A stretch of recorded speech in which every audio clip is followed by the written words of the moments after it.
OK. Oui, j'ai... OK.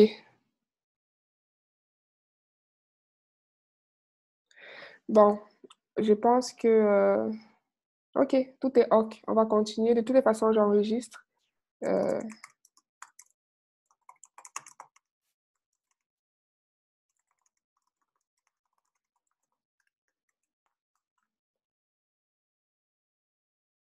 OK, on va continuer. Donc, on veut mettre en parenthèse ces expressions-là. On va commencer par lire l'expression. On a A, alpha, l'opérateur, B, la variable, gamma, l'opérateur, C, la variable. Donc, on a deux opérateurs, le premier alpha, puis le deuxième gamma. Donc, entre les deux, quel est celui qui a la plus forte priorité? C'est l'opérateur gamma. Et gamma, ce qu'il nous dit, c'est que c'est la partie de gauche qui est plus prioritaire que la partie de droite. Donc, ça veut dire que gamma, euh, ça veut dire que dans l'opérateur gamma, on va exécuter d'abord tout ce qui se trouve à gauche avant d'exécuter ce qui se trouve à droite. Donc, je vais faire ceci. Ensuite, on rajoute la dernière parenthèse. Non, non. Excusez-moi, c'est pas ça. Tout ce qui se trouve à gauche de gamma, c'est B. Parce que, en fait, je devrais avoir cet exemple-là. Je vais juste le mettre au-dessus. Voilà. Donc, en fait, ce que je faisais tantôt va marcher ici. Donc, je reprends. Je commence par cette question-ci. Donc, j'ai gamma, puis j'ai gamma. Donc, on nous dit la priorité est à gauche. Ça veut dire que tout ce qui est à gauche va s'exécuter avant. Donc, la, les parenthèses se mettent de cette façon-là. Ensuite, on finit les parenthèses comme ceci. Donc, j'exécute d'abord tout ce qui se trouve à gauche, puisque la précédence est à gauche. Ensuite, j'exécute tout ce qui se trouve à droite et je mets tout dans la même parenthèse. Ensuite, on refait le même exercice. Donc, gamma, c'est la précédence la plus élevée, puis alpha, la précédence la moins élevée. Donc, gamma est associative à gauche. Mais vu que gamma, il n'y a pas de gamma à gauche, donc on va d'abord exécuter l'expression gamma comme ceci. Parce qu'il ne faut pas oublier que ça ne marche que lorsque à gauche, on a également l'expression gamma. Donc, c'est une formule qui ne marche uniquement que pour gamma. Il y a deux gamma. Pourquoi vous commencez par le deuxième? Dans le premier, je ne commence pas par le deuxième. J'ai commencé par lui. On fait le premier. Ensuite, le deuxième. Parce que la priorité est à gauche. Donc, ça veut dire que je dois exécuter ce qui se trouve à gauche avant de faire ce qui est à droite. Le Y est plus fort que le X. J'imagine qu'on aurait pu mettre A gamma B.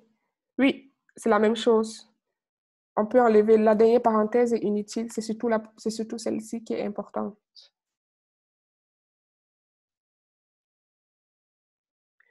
Puis, dans le deuxième cas, encore une fois, je répète, ça n'est valable que si vous êtes dans des expressions contenant des, pardon, des gamma. Donc, ici, vu qu'à droite, je n'ai pas gamma, je ne peux pas faire ça. Ça serait donner la priorité à alpha. Or, ce n'est pas le cas.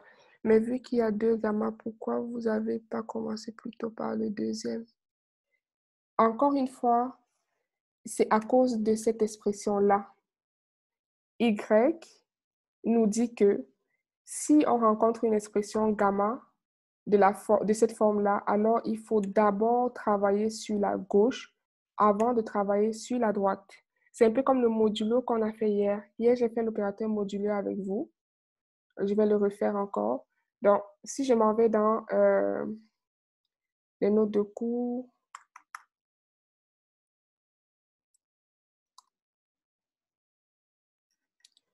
je vais juste revenir rapidement. Oui, c'est le Y qui dit que c'est prioritaire. Le X ne dit rien. Y, c'est lui qui dit que c'est prioritaire. Donc, si je prends l'opérateur modulo, en passant, j'ai corrigé les notes de cours par rapport à hier.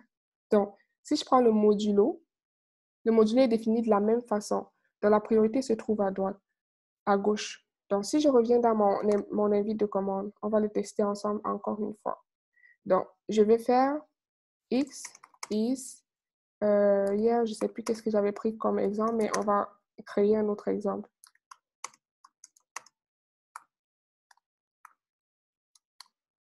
Par exemple. Donc, si je mets les parenthèses comme ceci, le résultat va être le même parce que modulo a une associativité à gauche.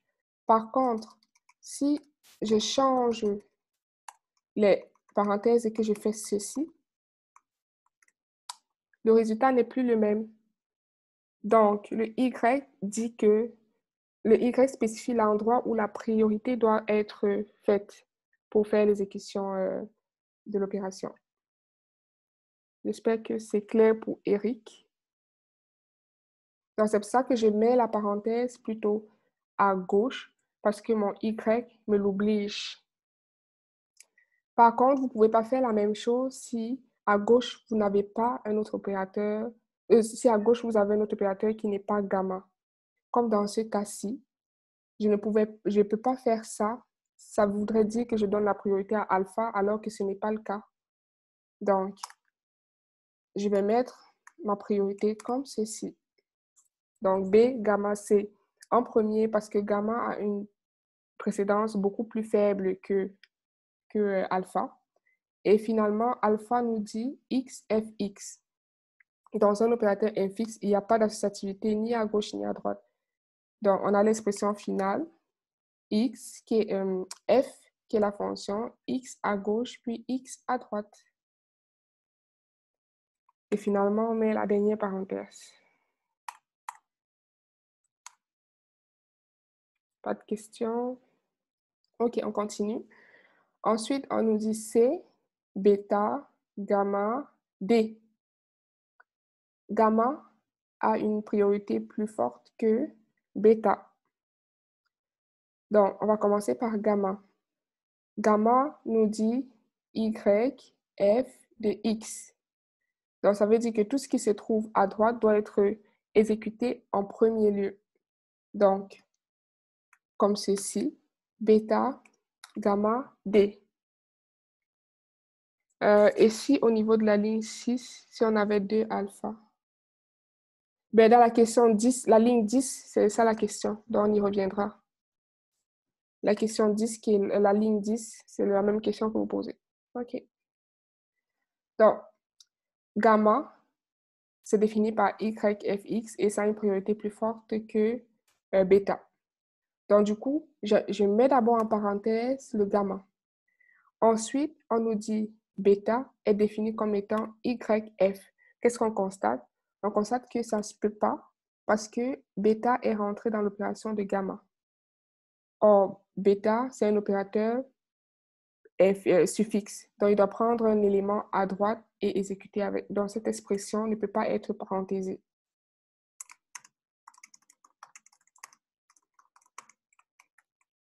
Donc, c'est une expression qui est fausse. Elle ne peut pas être exécutée. Ensuite, on nous dit, bon, ça serait facile normalement. Gamma, on nous a dit l'associativité est à gauche. Donc, je vais d'abord faire celui-ci, ensuite celui-ci, et finalement, le dernier. Donc, je finis tout ce qui est à gauche avant d'arriver au dernier gamma. Donc, ça, c'est similaire un peu à ce qu'on a fait en haut. Puis, le dernier. Donc, alpha est infixe. Donc, pas d'associativité ni à gauche ni à droite. Donc, on nous dit A, alpha, B, alpha, C. Est-ce que, avant de vous donner la réponse, juste me dire, je voudrais vous faire participer un peu. Est-ce que quelqu'un peut me dire si je suis capable de parenthéser ça, oui ou non? Juste oui ou non? Oui. En fait, on n'est pas capable de parenthéser cette expression-là parce que l'opérateur est infixe. Alpha ne saura pas est-ce qu'il va commencer à gauche ou à droite. Donc, cette expression ne peut pas être mise entre parenthèses.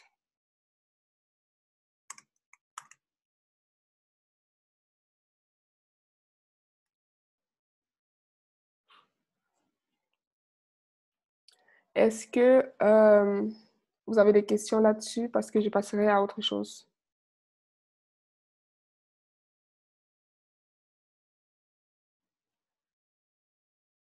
OK. Il n'y a pas de questions. On va continuer la démo. Je vais juste mettre ça en paramètres, en commentaire, sinon... Ah, pouvez-vous recommencer bêta, gamma? Je ne comprends pas pourquoi. Ne peut pas être parenthésé. Ah, OK. J'ai bêta, puis j'ai gamma comme opérateur. Entre bêta et gamma a une priorité plus forte que bêta. Donc, ça veut dire que je dois commencer à traiter l'opération gamma. Donc, je mets les parenthèses sur l'opérateur le plus prioritaire, donc qui va s'exécuter en premier.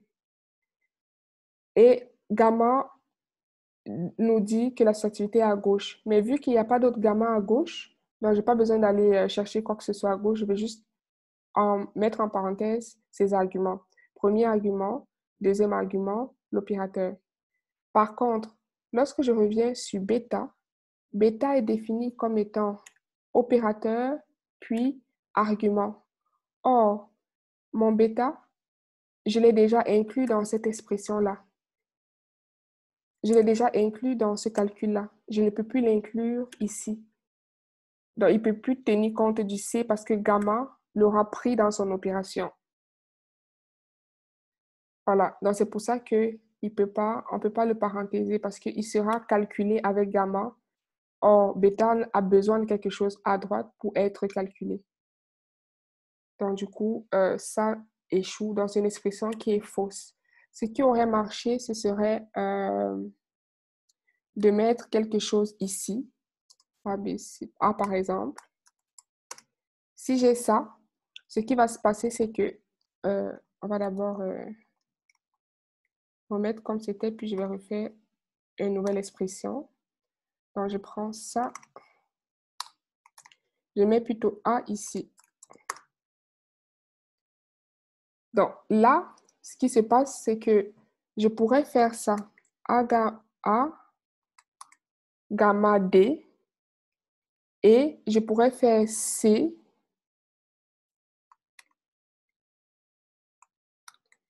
bêta, bêta C, comme ceci. Ça, c'est une expression parenthésée. Et je peux même rajouter alpha. Puis là, j'ai une expression qui est correcte. Ça, c'est une expression qui n'est pas correcte, mais on est capable de rajouter les parenthèses. Par contre, ça, c'est une expression qui est correcte et on a pu rajouter les parenthèses. Non. Parce que alpha, c'est défini par x, fx, donc j'ai mon x, puis j'ai mon x à droite.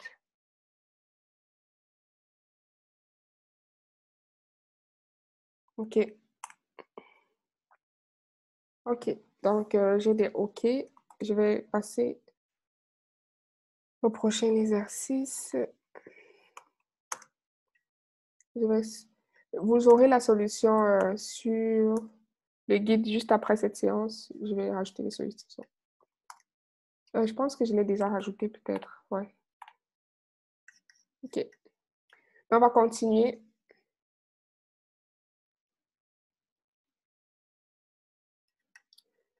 Là, on va travailler avec les coupures, le cote. Donc, on va définir deux prédicats qui vont nous permettre de manipuler les listes. Donc, le premier prédicat, c'est aplatir, qui prend deux paramètres dans deux listes, qui transforme la première liste L1, pouvant éventuellement contenir deux listes, en une liste plate, en remplaçant chaque liste sans ses éléments récursivement. Donc, en fait, ce qu'il va faire, en gros, c'est prendre une liste, que ce soit une liste de listes ou peu importe, et aplatir. Donc, prendre tous les éléments de liste et les mettre tous dans une seule liste. Par exemple, ici, on a une liste contenant A, puis contenant la liste qui, à elle, contient une autre liste, puis tout ça retourne une liste aplatie. Et si jamais on rentre un entier en paramètre ou un chiffre, un nombre, il retourne la liste contenant ce nombre-là. Et on nous dit que pour faire ça, on a besoin d'utiliser le prédicat isList. En fait, c'est un prédicat qui retourne true si l'élément passé en paramètre est une liste. Et ça retourne false dans le cas contraire. Par exemple, si je fais isList de 2, il me retourne false. Par contre, si je fais isList comme ceci, il me retournera true. Donc, l'idée, c'est de pouvoir implémenter ce prédicat-là.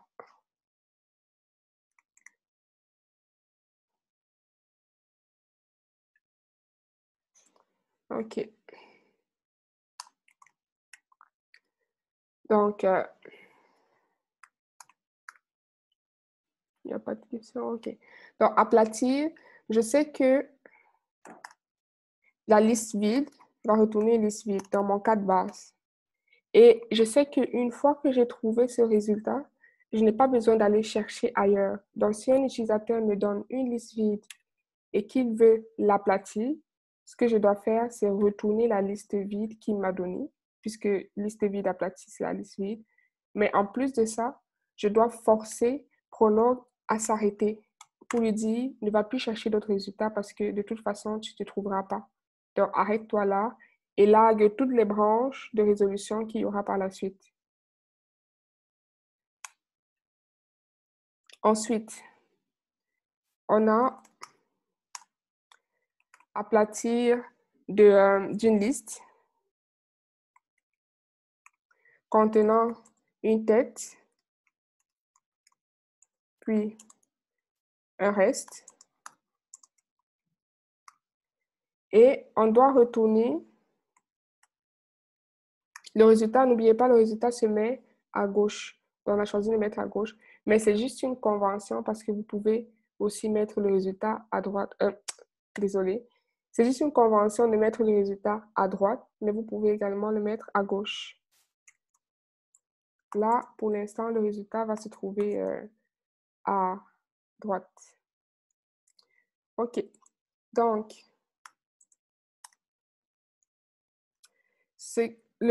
pour aplatir la liste, ce que je vais faire, si la liste est vide, je vais retourner la liste vide. Si le premier élément de ma liste n'est pas une liste, par exemple ici, le A, ce n'est pas une liste, c'est un entier, alors je vais vérifier bien sûr que ce n'est pas une liste en faisant le note, le slash plus, ça veut dire note. Donc, je vérifie que ma tête dans mon premier élément n'est pas une liste. Donc, si ce n'est pas une liste, dans ce cas, qu'est-ce que je fais? Je peux directement l'ajouter en en-tête de ma solution parce que je sais que ce n'est pas une liste, c'est un entier. Donc, il peut directement aller dans la solution. C'est pour ça que je le concatène à la solution ici. Puis, dans mon reste, je m'en vais à plat. Puis, je m'en vais aplatir le reste de ma liste et le résultat, je vais le mettre dans R1. Et bien sûr, je n'ai plus besoin. Bien sûr, une fois que je sais que l'élément n'est pas une liste, je n'ai pas besoin d'aller explorer d'autres choix. Donc, je vais ajouter un coupe choix ici pour dire que si T n'est pas une liste, ce n'est pas la peine d'aller continuer ici en bas. Mais si c'est une liste, à ce moment, ne continue pas ici, mais va à la prochaine définition de aplatir. Donc, je résume. Si ma liste est vide, aplatir une liste vide, c'est une liste vide. Par contre, si ma liste n'est pas vide, dans mon résultat, si le premier élément n'est pas une liste, je peux copier directement cet élément dans le résultat. Donc, si cet élément n'est pas une liste, je copie et je m'en vais aplatir le reste. Bien sûr, je rajoute le code simplement pour dire à Prolog que si cette étape est passée, ça ne vaut pas la peine d'aller chercher, de continuer à chercher, parce que si l'élément n'est pas une liste, il n'y a pas une autre façon. Si l'élément n'est pas une liste, tu n'as pas besoin d'aller par la suite, parce que je sais que s'il n'est pas une liste, je vais le rajouter là, puis je vais faire ça. Je n'ai plus besoin d'autre chose. Puis, par contre, si le premier élément n'est pas une liste, ça veut dire qu'il a échoué ici. Alors, il va passer à au prochain prédicat. À ce moment, pas de question, OK. À ce moment, je garde ma liste comme ceci. Puis, ce que je vais faire, c'est aplatir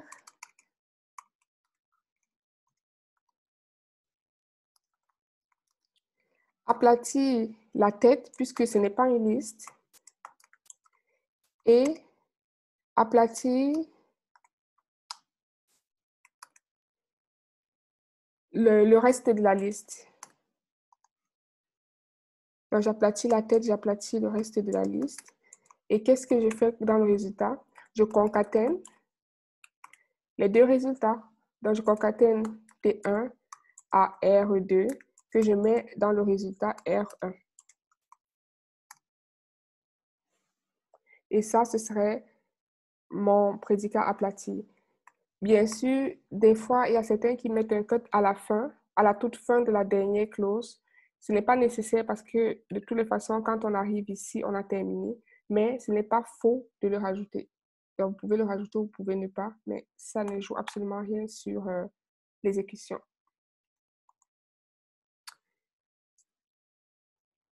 Là, on va tester. Vous pouvez expliquer à nouveau. OK, je reprends. Aplatir une liste, c'est prendre chacun des éléments dans la liste et le remettre dans une seule liste. Donc, ça veut dire que si la liste contient des listes, il faudrait complètement l'aplatir. Il faudrait concaténer tous ces éléments ensemble pour que ça fasse une seule liste. Si la liste est vide, je retourne la liste vide parce que de toutes les façons, il n'y a aucun élément dans la liste vide. Donc, je vais retourner la liste vide. Et je rajoute un code simplement pour dire à Prolog que si l'utilisateur me donne une liste vide en argument, retourne la liste vide en argument, puis arrête-toi. Tu n'as pas besoin d'aller chercher une autre solution. Comme ça, si l'utilisateur fait un point-virgule, Prolog va juste s'arrêter. Il n'a pas besoin d'aller chercher la solution. Si la liste n'est pas vide, ça veut dire qu'il contient au moins un élément. Il est de la forme tête, puis le reste de la liste. Tête, c'est le premier élément. Si ce premier élément n'est pas une liste, ça veut dire que c'est un élément normal, donc je peux directement le rajouter au résultat attendu. C'est ce que je fais en rajoutant T ici. Et ensuite, je m'en vais aplatir le reste de ma liste que je vais mettre dans la solution qui est R1. Je rajoute le code simplement ici pour dire à Prolog que s'il a réussi cet essai-là, ça ne vaut pas la peine de rentrer ici parce que ce cas traite les exemples où la tête est une liste. Or, je sais déjà que ma tête ici n'est pas une liste. Donc, c'est pour ça que le code ici va élaguer cette branche-là, qui est inutile lorsque mon premier élément est une liste. Ensuite, quand je fais ça, j'aplatis le reste de ma liste. Donc, j'aplatis le R et le résultat, je le mets dans le R1, qui est le résultat que j'attends ici. Puis finalement, si ma liste, si le premier élément de ma liste est une liste, donc ça veut dire qu'il a échoué à ces prédicats-là, à ce moment-là, ce que je vais faire, c'est que je vais aplatir la tête, puis aplatir la queue qui est là, et ensuite, je vais concaténer ces deux résultats au résultat final qui est R1, qui est là. Est-ce que c'est bon pour tout le monde? On va tester.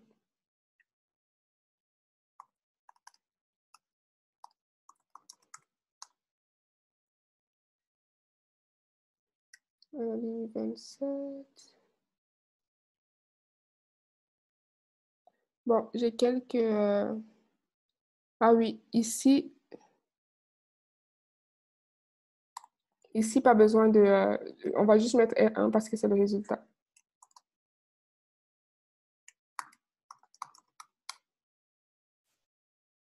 Not define. Il parle de aplati. J'ai mis un 2P ici. C'est un seul P. Oui, c'est vrai. J'ai toujours tendance à l'écrire avec...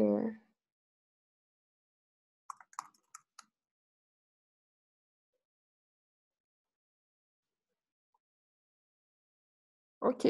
Là, on va tester l'exemple qui nous est donné.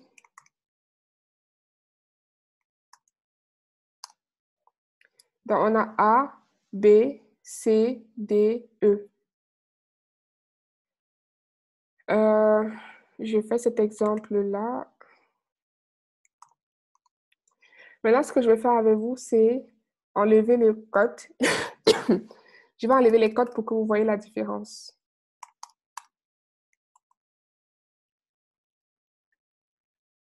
Donc, je vais faire un make. Puis, on va faire aplatir de 3x. Bon, il marche. Puis, aplatir de ABCD. Aplatir de liste vide déjà. J'aurais dû tester ça avec l'autre. Bon, il marche. Ça, c'est bon signe. Aplatir de ABCD. Là, qu'est-ce qu'on voit? Il attend que l'utilisateur lui fasse un point-virgule pour qu'il aille chercher une autre solution. Or, ce n'est pas ce qu'on veut. On veut que quand l'utilisateur donne le résultat, il sort directement la réponse comme ceci. Donc là, si on fait un point-virgule, il va faire un false parce qu'il est allé vérifier, il est parti réexplorer les autres branches qui sont inutiles. Donc, pour éviter qu'il fasse ça, on fait simplement un cut, puis un cut ici. En fait, déjà, on n'a même pas besoin de ce code ici parce que de toutes les façons, si la liste est vide, il ne pourra pas rentrer ici ni là. Mais le mettre, ce n'est pas faux non plus. Donc, je refais mes tests. Puis la liste est vide. Tout est beau. Je ne vois pas le bas de l'écran. Vous ne voyez pas mon terminal?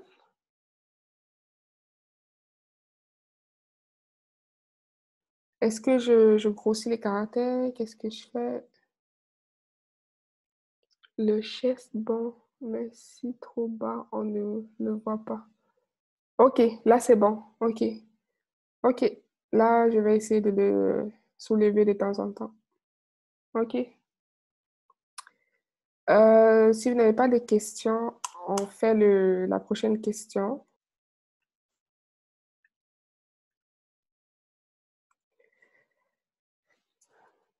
Le prochain prédicat, c'est compressé. On demande de définir le prédicat compressé L1 puis L2, qui élimine des doublons consécutifs dans une liste L1. Donc, si une liste L1 contient des éléments répétés, ces éléments doivent être remplacés par une seule occurrence de l'élément en question. L'ordre des éléments ne doit pas être modifié. Par exemple, on nous demande de compresser cette liste-là. Donc, ce qui se passe, c'est que tous les doublons ont été enlevés. Donc, tous les A ont été remplacés par A, puis B reste. Les deux C ont été remplacés par un seul C. Les deux A ont été remplacés par un seul A. Le D reste, puis les trois E ont été remplacés par un seul E. Donc, il faut supprimer uniquement les doublons consécutifs et non les doublons dans toute la liste parce qu'on voit que A se répète aussi ici. Alors, on va copier.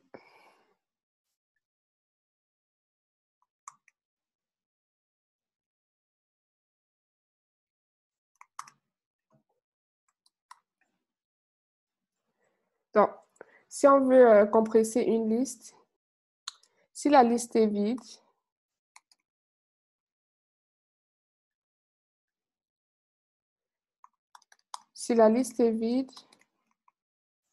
alors on retourne le même résultat. Donc, une liste vide compressée, c'est une liste vide. Si la liste contient un élément,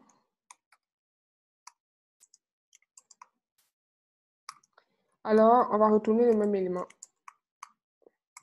Peut-être je vais devoir enlever ce cas de base, mais on écrit, après on va corriger.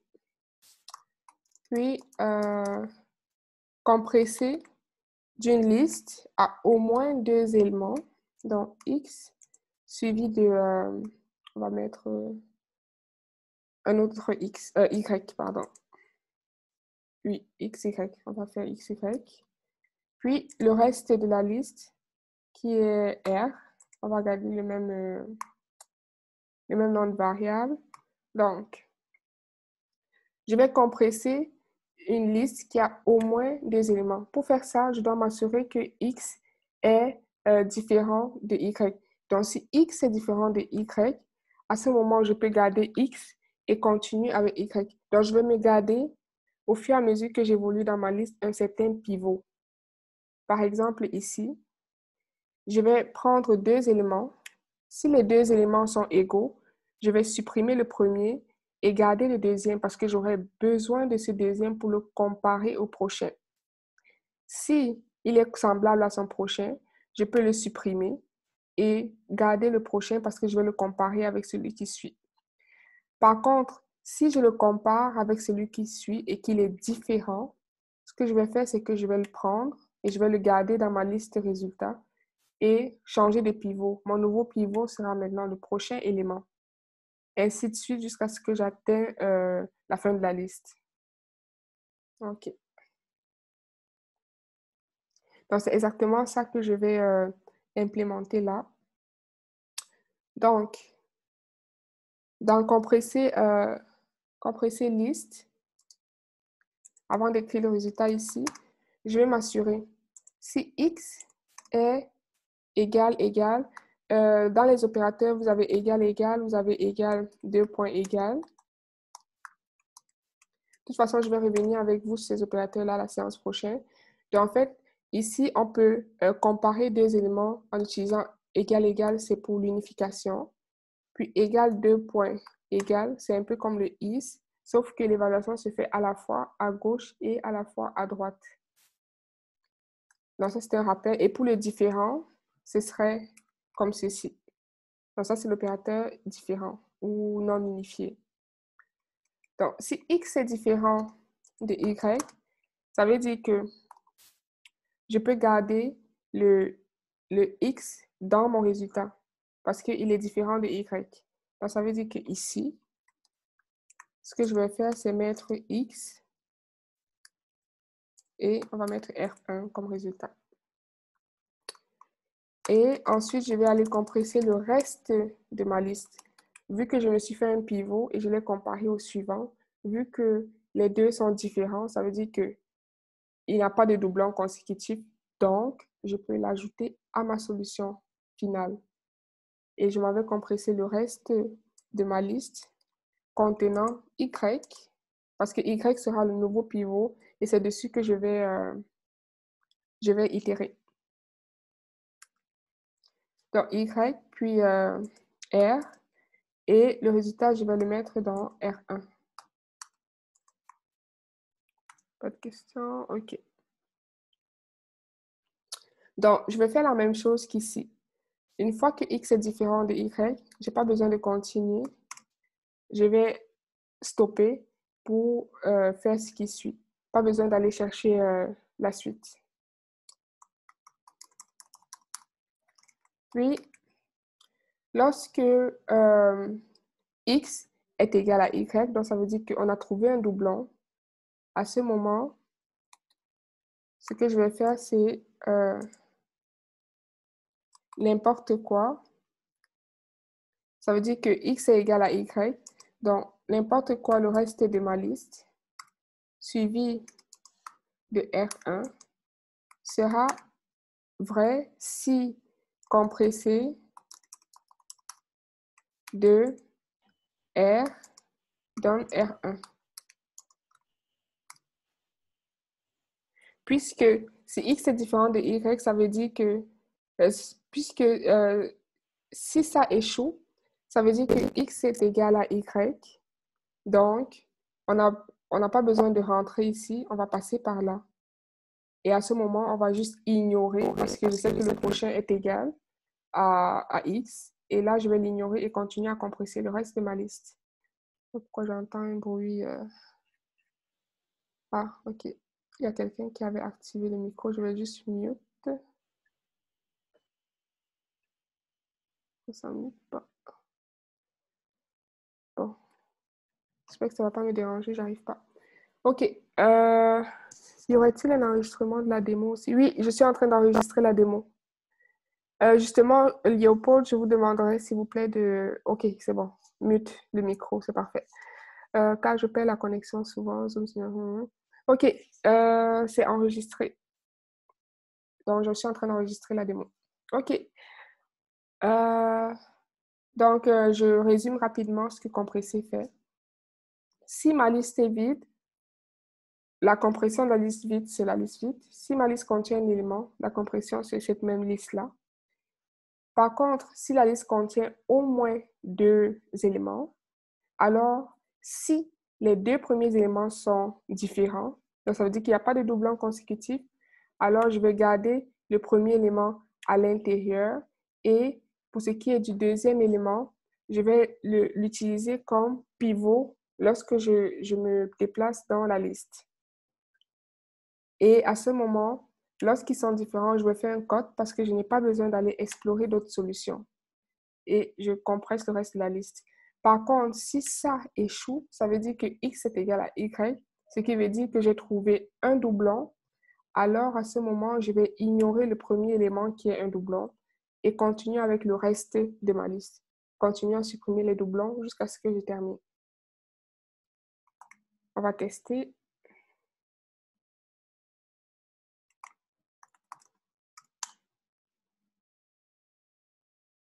Pardon, c'est ici. Donc, je prends ça.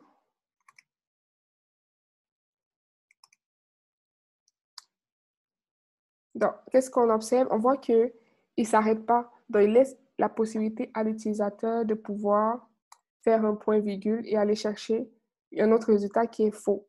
Ça, c'est parce que lorsqu'il arrive au cas de base ici, c'est soit la liste vide, soit le X. Je ne sais pas lequel des deux il atteint en premier. Donc, ce qu'il fait, c'est que lorsqu'il arrive là, ben, on ne lui demande pas de s'arrêter. Donc, il va continuer à explorer les différentes solutions. Donc, ce qu'il faut faire, c'est de le stopper une fois qu'il trouve la solution. Simplement.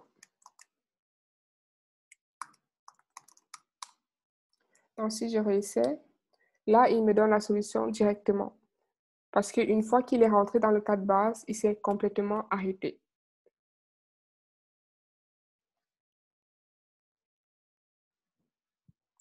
Je n'ai pas de questions. Ça veut dire que je peux passer, j'espère. OK, j'ai pas de questions. Donc, on passe au prochain exercice. Très clair. Donc, le code est nécessaire dans à peu près tous les cas de base. Oui, en fait, le code est nécessaire parce qu'il permet de ne pas aller explorer les cas qui sont inutiles. En général, lorsqu'on doute, en général, si vous doutez, vous rajoutez un code au cas de base.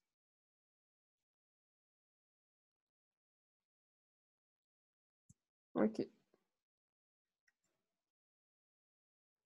Il y a donc une différence entre tiret, point et... le premier que vous avez donné, je ne sais pas qu'est-ce que c'est. Le tiret, point, ça n'existe pas. Cet opérateur n'existe pas. Cet opérateur-ci n'existe pas. Ligne 25.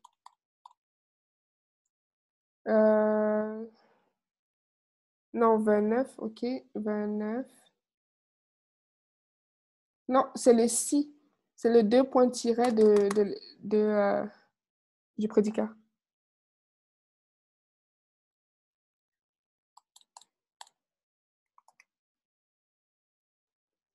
OK. On continue. On passe au troisième exercice, qui est puzzle logique. En fait, ce qu'il faut faire ici, c'est modéliser une base de faits, une base de connaissances. Donc, on va supposer qu'il existe 4 couleurs, rouge, jaune, vert, bleu, pour colorier la carte représentée ci-dessous. On demande d'écrire un programme Prolog qui permet d'associer une couleur rouge, jaune, vert, bleu à une région. On a les régions 1, 2, 3, 4, 5, puis 6. Et on doit le faire de telle façon que deux régions adjacentes ne soient pas de la même couleur. Donc, si vous attribuez une couleur à une région, il ne faudrait pas que les régions adjacentes aient la même couleur. Donc, par exemple, si je fais carte, puis je rentre les zones C1, qui est là. Oups. Je vais juste déplacer ça. Donc, si je rentre ce que j'ai fait, si je rentre C1, C2, C3, C4, C5, puis C6, alors ce qu'il me dit, c'est que C1 et C4 ont la même couleur qui est rouge. Donc, C1 est rouge, C4 est rouge. On voit qu'ils ne sont pas adjacents, donc ils peuvent avoir la même couleur. C5 et C3 sont de couleur bleue. Donc, C5 est là, C3 est là. Vu qu'ils ne sont pas adjacents, ils peuvent avoir la même couleur. C6 est vert, C6 est vert. On a vu que C5 était bleu et C3 était bleu. Donc, ces trois ne sont pas adjacents. Si c'est adjacent à 3 et si c'est adjacent à 5, ils n'ont pas la même couleur, etc. Donc, l'idée, c'est de pouvoir modéliser ces problèmes de façon à ce que lorsque je vienne en ligne de commande, je tape carte, puis je donne mes zones, il est capable d'attribuer automatiquement les couleurs à chacune des zones de mon image. Donc, ça, c'est un problème qu'on va modéliser. D'abord, ce qu'on va faire, c'est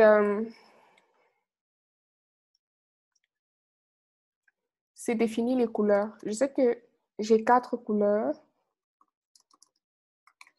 La couleur rouge, jaune, vert, bleu. La couleur rouge. On n'oublie pas le point. Couleur jaune. En fait, je me définis un prédicat que j'appelle couleur. Vous pouvez l'appeler autrement. Vous pouvez l'appeler... couleur, ça fait plus de sens. Vous pouvez l'appeler plutôt en anglais. Color. Donc, ça dépend de vous. Mais là, je reste en français. Couleur. Donc, j'ai une couleur qui est rouge, j'ai une couleur qui est jaune, j'ai une couleur qui est verte, rouge, jaune, vert, bleu. Puis, j'ai une couleur qui est bleue.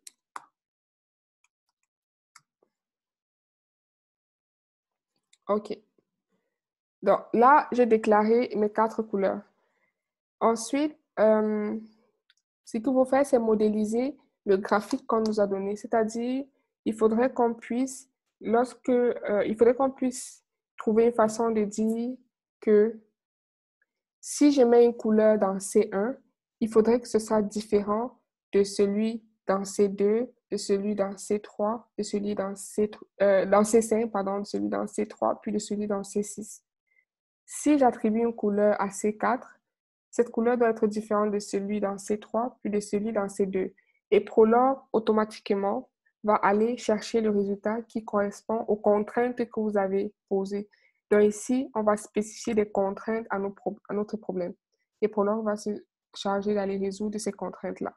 Dans la première, là, on aura besoin de l'image à côté.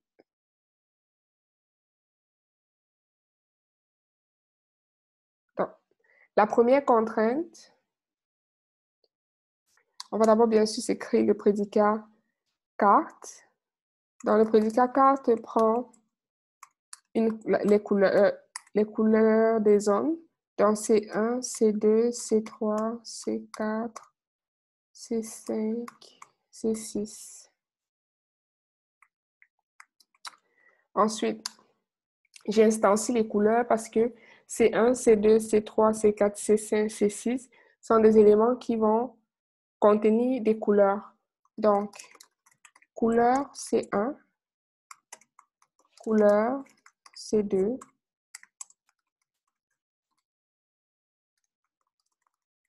couleur C3, couleur C4, couleur C5, puis couleur C6.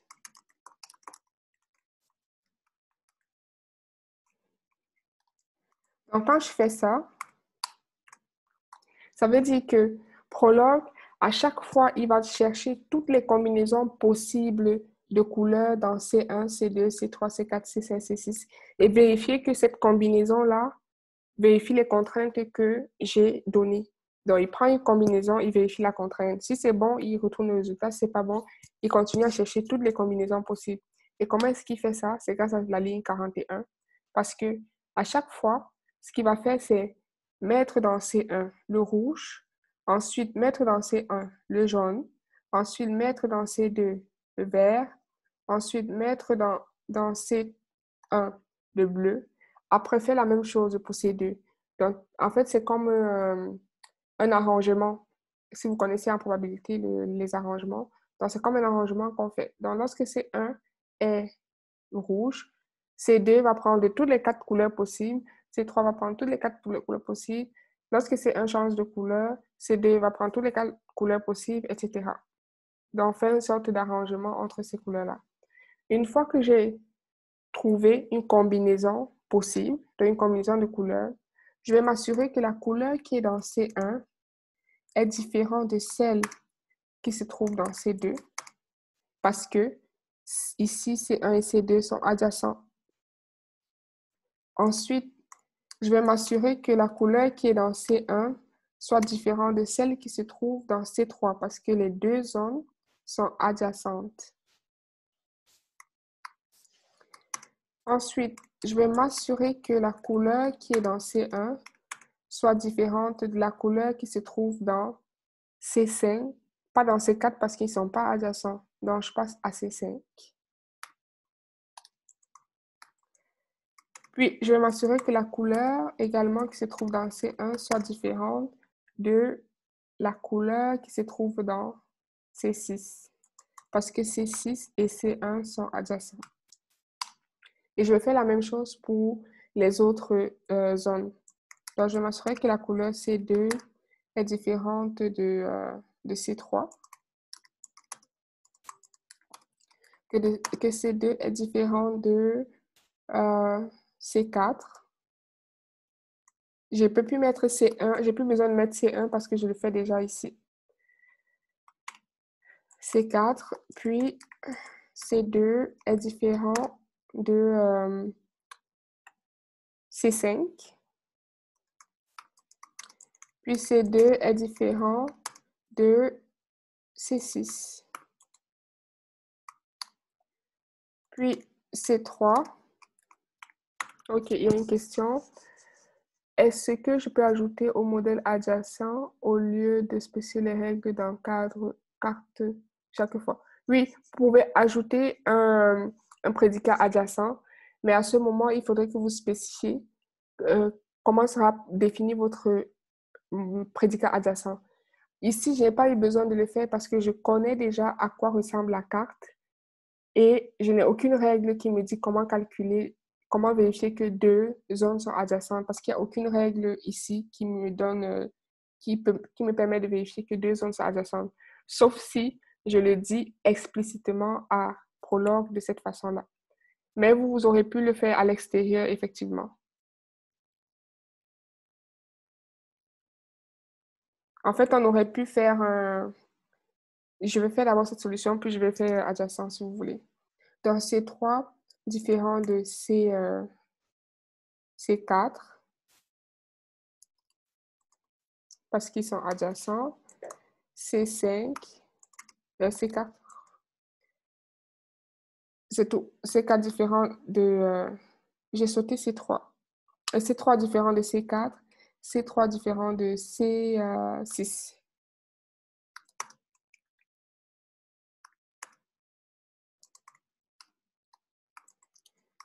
Et finalement, C4,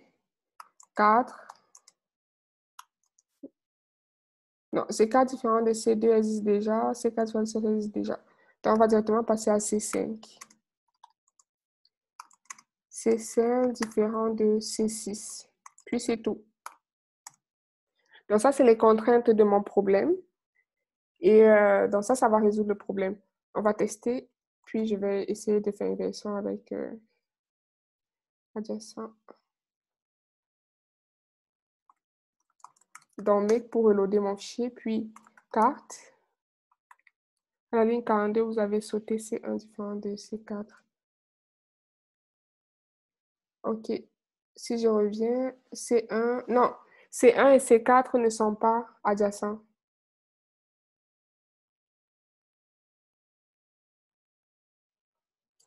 Une autre question, question de cours dans cours 7.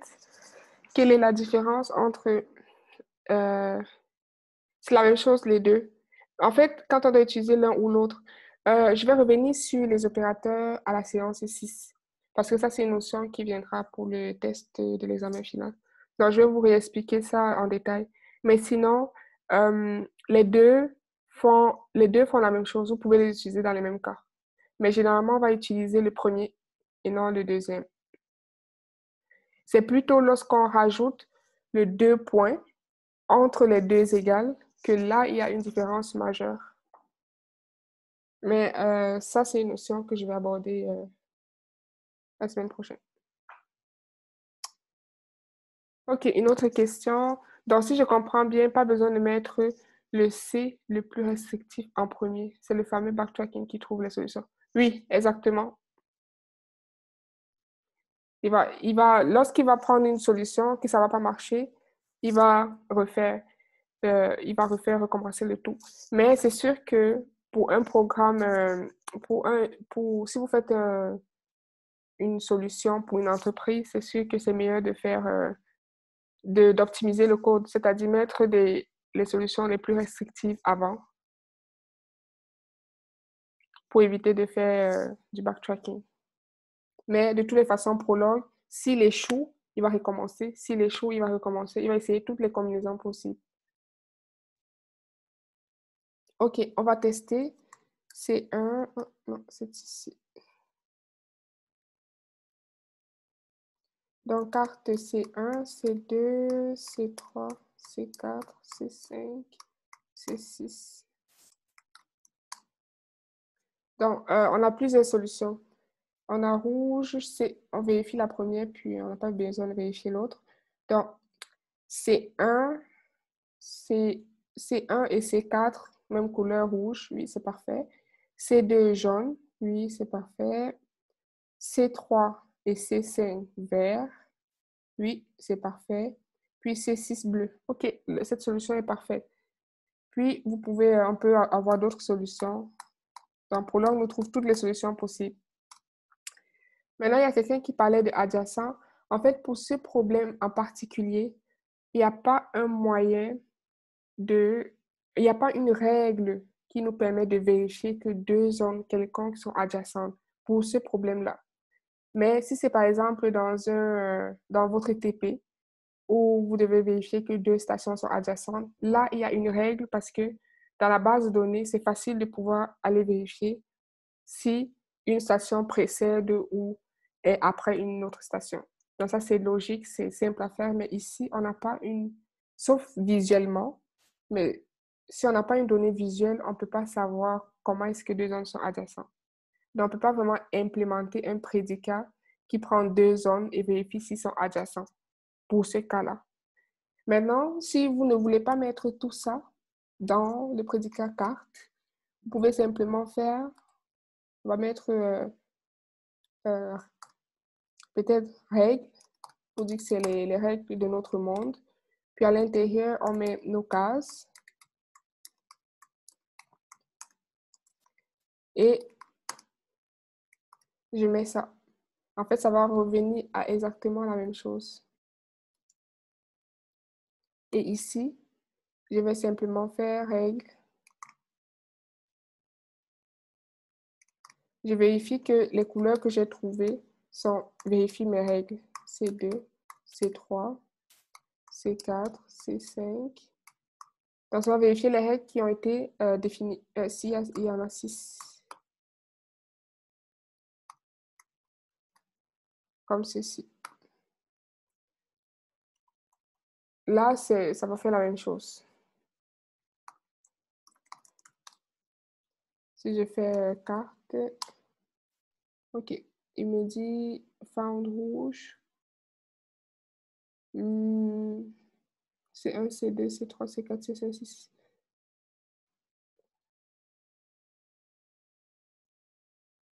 Je ne comprends pas l'erreur. Type error dict expected found rouge. Il y a ligne 47, OK. Oui, Ah il y a une oui, oui, répétition de C5. Ah, c'est ok. vrai. Et il y a un point, effectivement. Merci.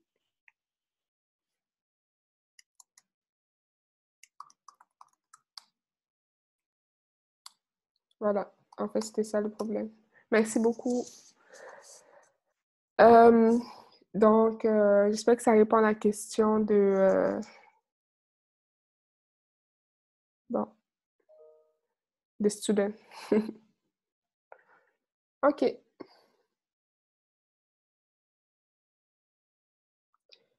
Si vous n'avez pas de questions, on passe au quatrième exercice. Find all. Vous aurez besoin de find all dans votre TP. OK. On va utiliser l'ensemble des faits suivants. Moi, je les ai déjà copiés dans mon fichier qui est là.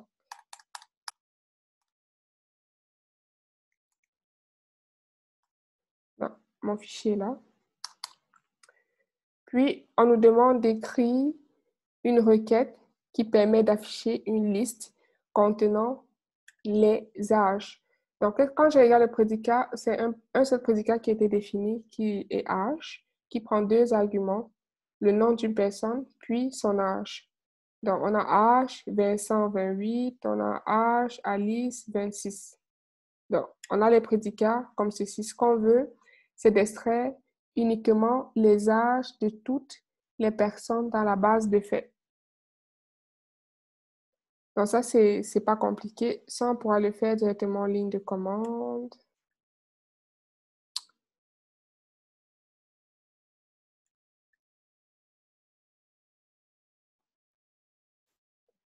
Donc, j'ai pas vraiment besoin de mon fichier PDF, de mon fichier .pl.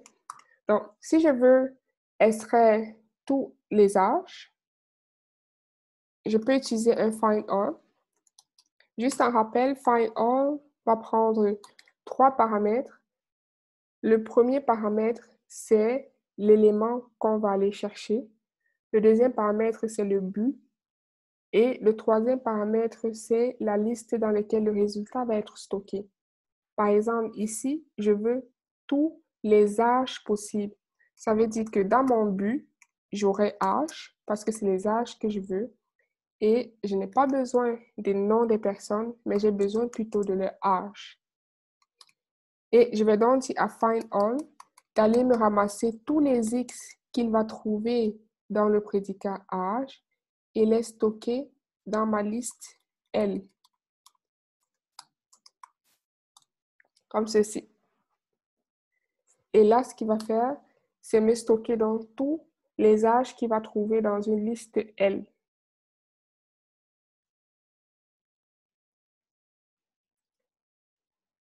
OK. C'est pas très compliqué. Ensuite, on nous demande que fait bagof, comme ceci. Puis bagof, c'est le même? OK, comme ceci. Donc, dans le premier bagof, on l'a écrit de la même façon que find all. Ce qu'il faut savoir, c'est que bagof fait la même chose que find all, sauf que ce qu'il va faire, c'est créer une sorte de dictionnaire, donc faire des clés valeurs. C'est pour ça qu'on l'appelle bagof, c'est une sorte de sac. Donc, on va créer des sacs dont les clés sont les éléments qui sont spécifiés dans le premier argument. Donc, tout ce qui se trouve dans le premier argument, c'est des clés. Et les valeurs, ce sera les éléments qu'il va ramasser. Donc, par exemple, ça, ici, ça veut dire que je m'en vais chercher tous les âges, mais je m'en fous des personnes à qui correspondent ces âges-là. Donc, bagof, ce qu'il va faire, c'est des sacs contenant chacun les âges qu'il a trouvés. Donc, au lieu de retourner une liste comme ceci, ce qu'il va faire, c'est une liste de listes. Il va retourner une liste contenant 28, une autre liste contenant 25, une autre liste contenant 23, une autre liste contenant 23, etc. On le teste tout de suite.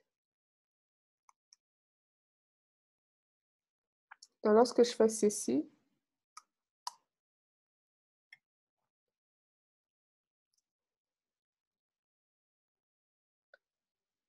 OK. Donc là, il me dit 23, puis 26, puis 23, puis je ne sais pas pourquoi c'est devenu si lent. Voilà. Donc ça, c'est ce que bagof fait. Par contre, si je mets Y, à ce moment, il va me créer des sacs. On voit qu'on a Y, Alexis, puis on a le sac qui contient 23. Non, il fallait que je mette un point virgule. Y, Alexis, puis on a le sac qui contient 23. Y, Alice, puis on a le sac qui contient 26. Donc, c'est des sacs. Il construit des sacs qui sont en fait des listes. À l'intérieur, il va mettre les valeurs de X. Donc là, on a Marie, 25. Si par exemple, j'avais H, Alpha, non, on va mettre Céline. Puis, je mets également 28 ici, comme ceci. Donc, ce qui va se passer, c'est que je vais faire un autre exemple. On va faire, ce n'est pas logique, mais bon, on va le faire quand même. On va mettre Céline aussi, mais on va mettre, c'est pas moi, 69 ans, par exemple. C'est clair que ce n'est pas logique, mais c'est juste pour vous faire un exemple. Et les valeurs retournées sont dans des strings ou des objets. Les valeurs sont dans des listes. C'est des listes. Pourquoi ça disparaît? C'est des listes. Puis les Y, c'est des variables. En fait, c'est des atomes. Ce n'est pas vraiment des strings. On va les appeler des atomes. Donc, si je refais mon test, pardon, si je refais mon test de bagof, avec le Y, on va voir qu'au niveau de Céline, non, je n'ai pas fait un make. Désolée. Pour reloader ma base de faits, Je ne l'ai même pas enregistré. Commande S. On refait le make. Donc, si je fais back-off de X, quand on va se rendre à Céline, vous voyez que ce qu'il a fait, c'est qu'il a regroupé les âges de Céline dans une même liste. Parce que ici, j'avais Céline 28-69.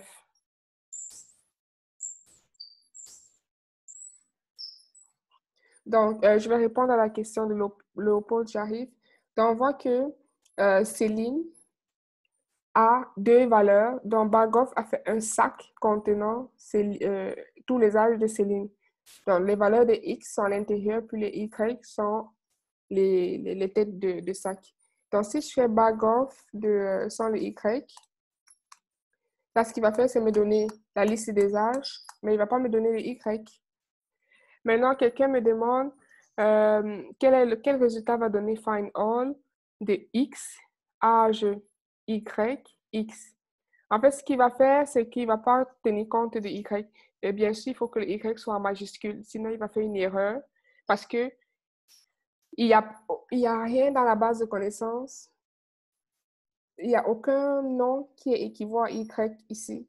Donc, tous les noms sont différents de Y. Donc, ce qui va se passer, c'est que déjà, il va retourner false dans la requête telle que écrite. Mais si on met Y en majuscule, à ce moment, il va retourner toujours la liste des âges. Il ne faut pas oublier que find all ne retourne que ce qu'on lui demande dans le X. Donc, je fais ça maintenant. Donc, si je fais find all ici, il va retourner pareil le résultat parce que find all ne sort le résultat qui se trouve uniquement dans ce qu'on lui a spécifié ici. Mais Bagoff sort tout ce qui est variable. Tout ce qui est en majuscule, Bagoff va les sortir en résultat. Une autre question. En fait, je veux savoir si ça peut être utilisé par un autre prédicat. Oui, absolument. En fait, c'est même fait pour être utilisé par un autre prédicat. Par exemple, lorsque vous écrivez find all, après, vous pouvez utiliser la liste pour faire votre travail. Je ne sais pas, par exemple, qu'est-ce qu'on va faire avec la liste? On va reverse la liste.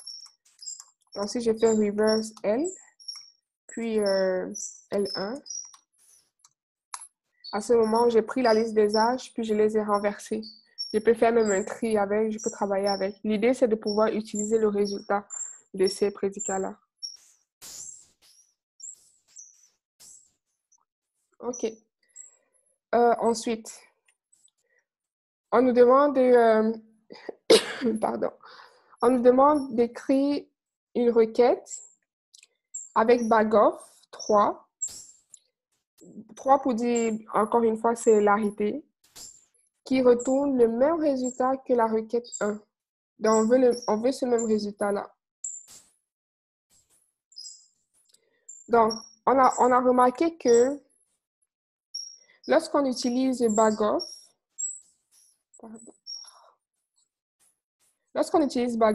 ici, on va prendre lui. On voit que le résultat n'est pas sous la forme ci. Or, on veut transformer ces résultats en cette forme-là. Donc, pour faire ça, en fait, il faut utiliser l'opérateur, je l'avais mis dans les notes de cours, je pense 7 ou 8. Il faut utiliser l'opérateur chapeau. En fait, c'est comme pour dire d'échapper, donc d'ignorer cette valeur-là et de donner uniquement le résultat sous forme d'un seul sac. Donc, ça veut dire que ça va devenir ceci. Donc, j'échappe. Il faut trouver l'accent. OK, c'est parfait. Donc, j'échappe le Y dans mon résultat pour qu'il puisse me donner la liste que je veux. C'est comme pour lui dire, à chaque fois que tu vois Y, ignore-le, mais concatène son résultat avec ce que tu as déjà trouvé jusqu'à la fin. C'est ce que ce signe veut dire.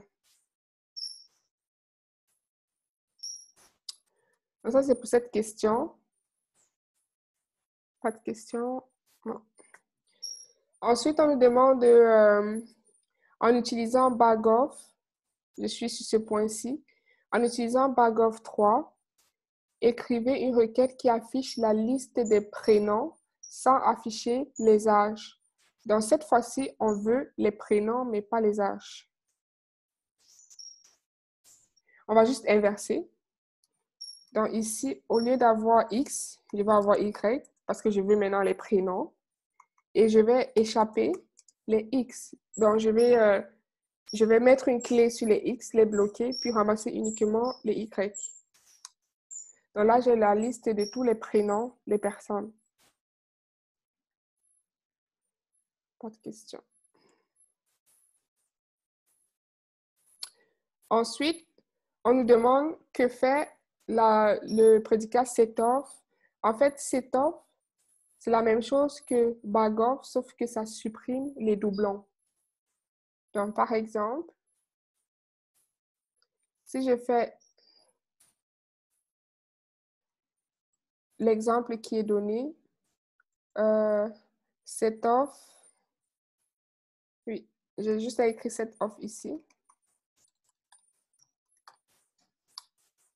Donc, ce qu'il va faire, c'est, bon, on n'a pas de doublons.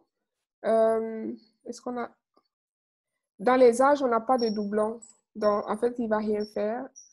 Est-ce qu'on a les doublons? Non. Enfin, on n'a pas quelqu'un qui a le même âge deux fois. Donc, on n'a pas vraiment de doublons. Par contre, si je fais, je rajoute le Y. En fait, cet exemple, on ne voit pas vraiment le résultat. Donc, si je rajoute le Y, ce qu'il faut retenir, c'est que cet off va juste supprimer les doublons. Donc, c'est la même chose que bag off, mais sauf que lui, il va supprimer les doublons. Mais là, il va donner le même résultat que bag off, vu qu'il n'y a pas les doublons. Qu'est-ce que je peux prendre comme exemple? Bon, je n'ai pas un qui me vient en tête, mais en gros, ce qu'il faut retenir, c'est que c'est la même chose que bag off, mais on supprime les doublons. Bon, je vais écrire...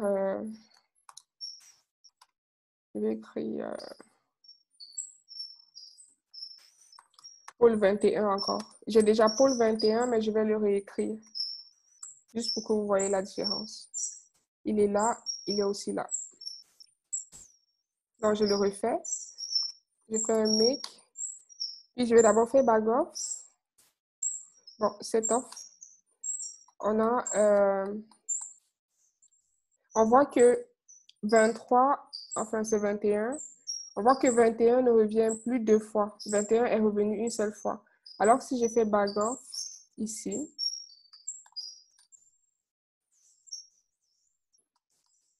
non, il faut que je fasse le point virgule. On voit qu'il nous a affiché 21 deux fois.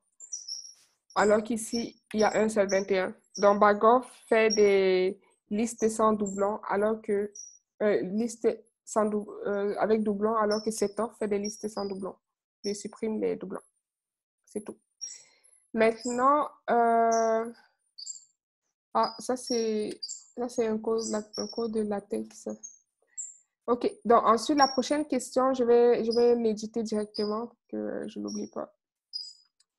Donc, on nous dit de tester cet offre, mais sauf cette fois-ci, on va le tester avec l'élément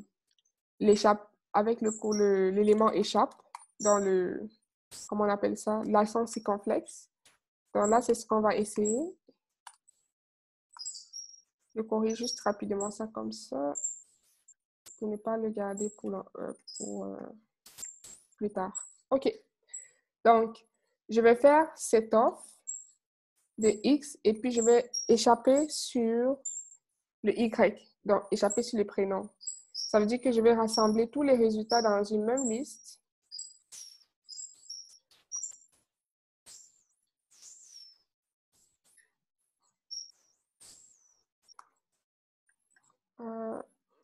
Pourquoi j'ai...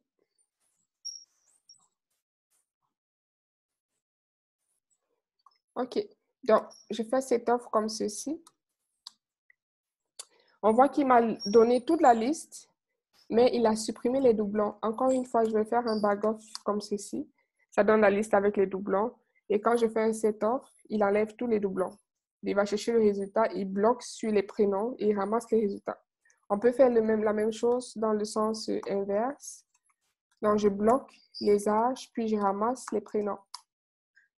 Donc, à ce moment, bag off, encore une fois, il fait la répétition. puis cette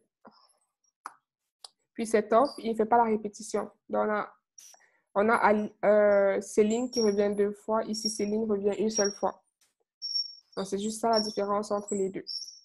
Et puis, finalement, pour la dernière question, on nous dit le prédicat liste to set supprime les doublons, mais n'ordonne pas les éléments de la liste.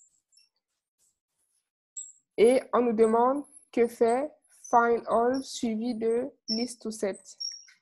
Donc, list to set supprime les doublons, mais n'ordonne pas les éléments de la liste. Donc, que va faire ces deux? Donc, ce qu'il va faire, c'est simplement prendre le résultat de find all, qui est L1, puis va supprimer les doublons qui se trouvent dans la liste. On le fait directement. Donc, en fait, il va donner le résultat de, si vous avez bien suivi, vous allez constater qu'il va donner le résultat de cette offre qui est juste là. Donc, on aura le même résultat de cette offre qui est là.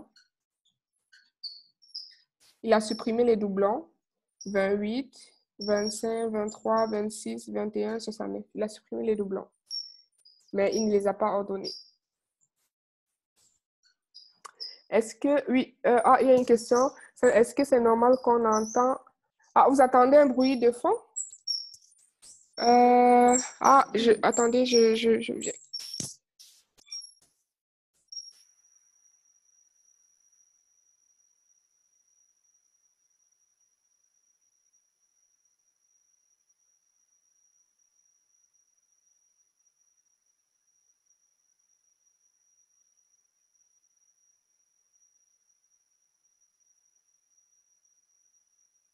Est-ce que là, c'est mieux? On dirait des oiseaux. Désolée. J'étais tellement concentrée que je ne l'entendais pas vraiment. Ok, c'est mieux. Il fallait me le dire plus tôt. Vraiment désolée pour ça. Ok. Sinon, est-ce que vous avez des questions?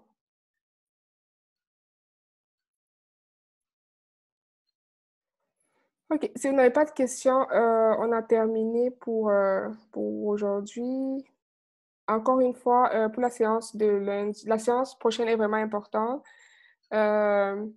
Donc, je vais revoir vraiment toutes les notions dans le code, les find all, les opérateurs. Donc, je vais revoir tout ce que j'ai pas vraiment pu vous expliquer. Ah oui, il y a d'autres questions? Oui. Laboratoire 8, question 1.2. Sur la somme, je ne comprends pas qu'est-ce que... OK. Laboratoire 8. On va aller sur le laboratoire 8.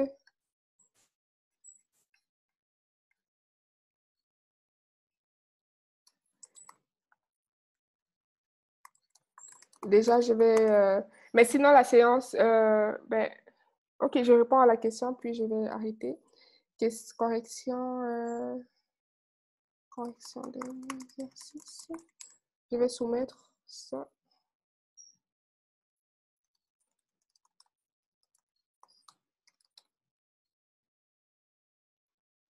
OK. Donc, on va aller sur le laboratoire 8. À la question 1.2. OK. Oui.